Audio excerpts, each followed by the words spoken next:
René Alexander is an entrepreneur and registered nurse who's added author to her impressive list of accomplishments. With the release of her debut book, Life in the World of Crazy, she shares her inspiring journey from childhood adversity to her current success. And René is with us here. How are you today? I'm doing well, no complaints. The weather has cooled off, so I'm good. Oh, yes. It's getting to my favourite time of year where the weather is bad, but I kind of like it because it's cozy inside. Yes. So, what was it that inspired you to write Life in the World of Crazy? Well, what inspired me, like you stated, I'm an entrepreneur, a registered nurse, and both of those things, I have my own business and I come in contact with a lot of people who share their stories with me, and they find that when I share my story with them, that I'm very relatable because a lot of things, when I share, they're like, I can't believe you went through that. And so I just noticed that our stories, seem a lot more similar than they are different. And in sharing my story, I was hoping to open up a dialogue, have an opportunity to open up dialogue with people, because a lot of times we're ashamed of things that we're going through, or we feel like we're alone. So with Life in the World of Crazy, even though the world is completely crazy and we're caught up in our own things, it seems like, and we're seeing isolated, that if we just reach out and have conversations with people and share with people, we would understand that, you know what, I went through this, and you know what, I made it through it. So this, you can make it through it too. So Yeah. that inspired me. And the book does touch on some quite serious topics like surviving child abuse and domestic violence.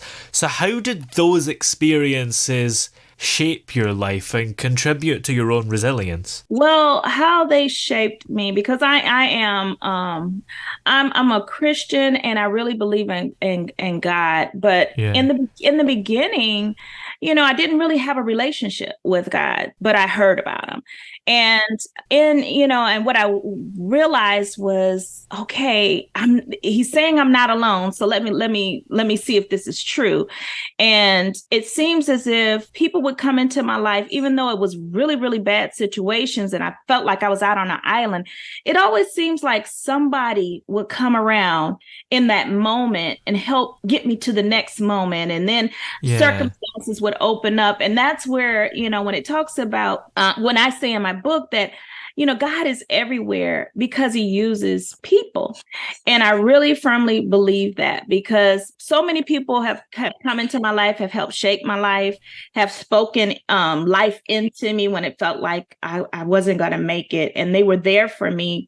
And now this is my opportunity that I've overcome a lot of things, that I can speak into other people's lives and I can help someone else. And that's just really what it's all about. It's really showing love, care, and compassion to our fellow person, our fellow people. So that's what I think really, really helped me. In the book, you mention the importance of taking control of one's life and career. So, what Right. advice would you have for people who are beginning this journey of empowerment? Well, what really stands out for me, and it was a conversation I had with my mom, because she felt like, a lot of things that happened, she was at fault or what have you. Yeah. And what I felt like was, from 0 to 18 or whatever, yeah, your parents have a lot to do with sharing, shaping you and creating an environment for you to thrive in. And if they don't do that properly, or the people who are entrusted with your care, not necessarily, it doesn't always have to be your parents, but who aren't able to do that properly, once you get to a certain stage in your life, you really have to make a decision like, okay, what do I want my life to turn out to be? And you really have to zone in on that and start taking the steps to heal from, the things that have happened. Yes, it happened Yeah. and you suffered from it, but then you do have to get to a point of taking responsibility for your own life and healing from those things, and reaching out and being open to receiving the things to help you heal and get past what happened to you. And even though it seems dark and like you can't get past it, you really, really can. And even in the darkest moments, there are things to learn, I suppose. So Yes. were there any challenging moments from your life that you were able to find value and lessons from? There are challenging things every single day, but Yeah. it's like what I learned with life is that there are lessons that we have to learn. And just like going to school, you take a test, okay, you don't pass it, you get an opportunity to take it again. You don't pass it, well, you got to repeat the grade or whatever you have to do to get back to that lesson and finally learn it so you can go to the next step. So you just gotta when you're faced with adversity, you gotta look and see, okay, it's not so much what is happening to me. Why is it happening? Let me learn the lesson in this. Let me take something out of this. And even with people that, may come into your life and you feel like, oh man, this was a mistake or this was the worst thing that could have ever happened to me. There's a lesson in it, and even though people have hurt me, I bless and release it, but I do want to know what was the lesson I was supposed to get from this. So if I'm ever faced with it again, okay, boom.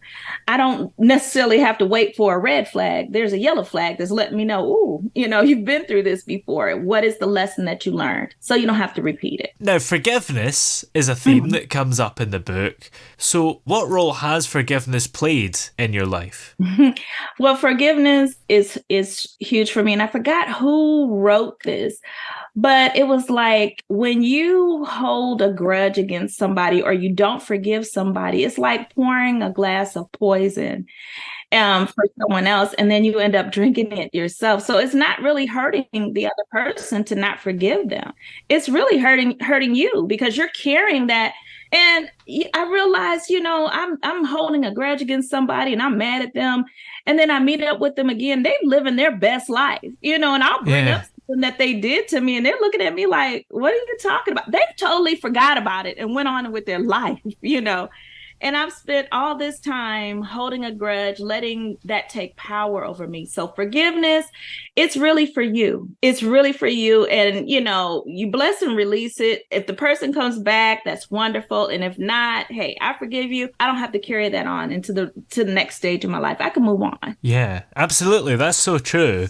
You've mentioned about God, and faith in God does appear to be quite an essential part of your journey. So how has your faith supported you during the difficult times?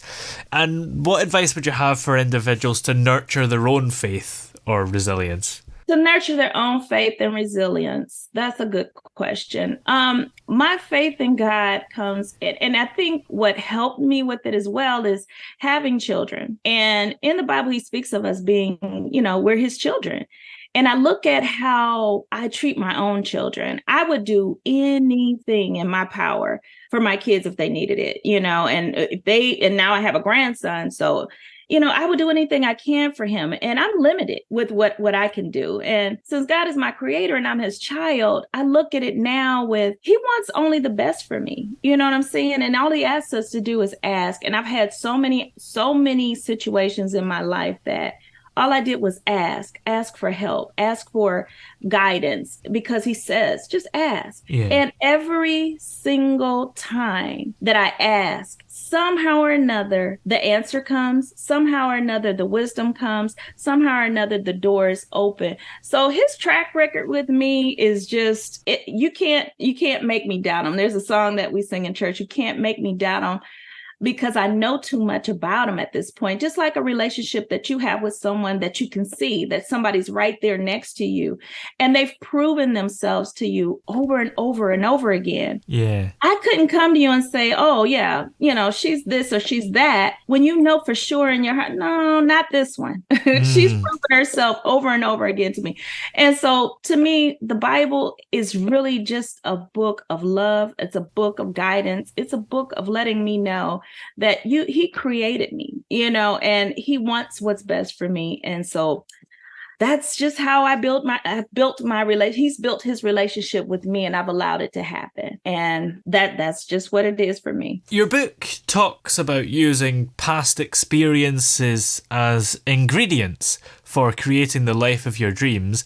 So how can you actually do that? Do you have any practical steps for people that want to do that? I've also heard success leaves clues, and it's like if I'm looking at a particular life, a life of peace, a life of just, being able to pay my bills on time. Let's something as basic as that. Okay, well, success leaves clues. There are people who pay their bills on time, don't have an issue with taking care of their money situation. So in the past, I've done XYZ, and every time I do that, I end up broke. Then let me try something different. Let me try to find someone who's doing what it is that I want to do and learn from them. A lot of times we bump our head all the time because we're so headstrong or we're so prideful that, I can't ask anybody. I'm going to do it myself, but you keep doing it wrong. So find someone, something, read, do whatever it is you have to do to create the life that you want to lead, and find someone that's a mentor that can show you, hey, this is the way that you can accomplish what it is that you're trying to accomplish. It can, I love it. Lauryn Hill sang a song. It could all be so simple, but we rather make it hard. So it doesn't have to be hard. Is there like one particular anecdote or story from the book that you think kind of sums up the whole message that you want readers to take away from it? One particular anecdote from the book. There's quite a few. Well, taken from where I said, for I know the thoughts that I think towards you, says the Lord, thoughts of peace and not of evil, to give you a future and a hope. That's Jeremiah 29:11. And a lot of times when we're listening to the radio, when we're listening to other people, it's so much negativity that goes on in our lives around us. It just seems like a lot of times it can seem hopeless. But when we really think about our Creator, a lot of us, we don't even recognize that that's all God really wants with us. It's just He wants a relationship, and He wants what's good for us. And He wants to give us a hope, which is something to have to look forward to. Because if you have it, then you don't have to hope for it anymore. So it's things that you can go through every day and look forward to. That's what He wants for us. So in this life of crazy, in this life of negativity, and this life where, everybody has something that's negative, let's hold on to the hope that He has for us. And that's to give us a good life and to give us peace. That's all I can say, is just looking to God for the peace that He's trying to give us, for the hope that He's trying to give us. And He's such a gentleman that He's not going to push His way on us. And that's the whole thing. He's waiting for us to accept Him in the plans that He has for our lives. Yeah. Well, what's next for you? Are there any upcoming books or other projects that you're working on? Well, yeah, actually, one of the people that read the book reached out to me, and they wanted to have what they said, we need to have a conversation. So I am having my official book launch next week's Sunday at a bookstore. It's called Blacklit, and it's in Farmers Branch, Texas. It's at 1:00. But when I was going through the book, and we were having a few conversations about it, the main title of one of the chapters is "I Married My Dad Twice," and that was a catchy title. And I didn't actually marry my actual father, but the characteristics of my father I found in the two particular individuals that I did marry.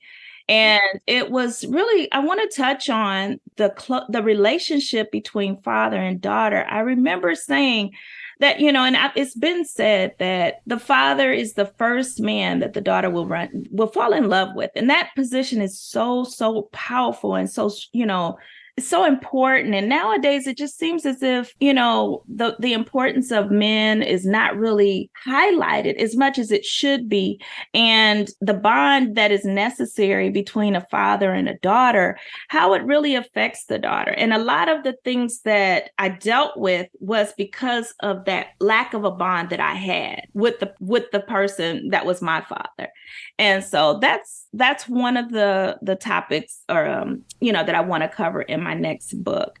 But like I said, I am having my official book launch next week at Blacklit Bookstore in Farmers Branch at 1:00, and it's going to be a tea and conversation. Excellent.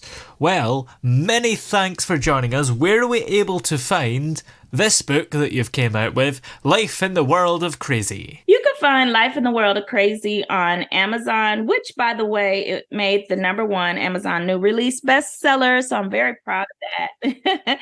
Yes. And then also you can find it on Barnes and Noble's online as well, and Kindle. So excellent. Well, many thanks for talking to us today. It's been great to talk to you. Same here. Thank you.